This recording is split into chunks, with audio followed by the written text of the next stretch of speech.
саламатсыздармы? Сіздермен бірге мен Жансая. Елестетіңізші, тып-тыныш қаланы. Оқушылар емтихан тапсыру үшін бүкіл ел тыныштық сақтайды. Оңтүстік Кореяда тыныштықты бұзбау үшін әуе рейстері де, құрылыс нысандары да тоқтайтын күн бар. Ол осы оңтүстік кореялықтардың өміріндегі ең маңызды күн, суының емтиханасын тапсыратын күн.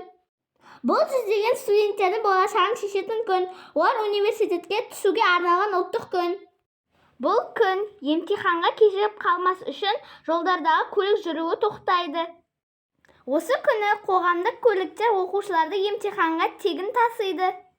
Елдің бұл емтиханға соншалықты жауапты қарағаны шулы жұмыстардың барлығы тоқтайды. Ол күні оқушының қай университетке түсетіні, оқушының болашағы анықталады. Бұл күнге олар тыныштық күн деп ат қойған. Бұл әлемдегі ең қиын емтихан болып табылады. Бұл емтиханға ата-аналар бала бақшадан бастап дайындалады. Ал сіздер қалай ойлайсыздар? Ел болып емтиханға сонша жауаптылықпен қарағаны дұрыс па?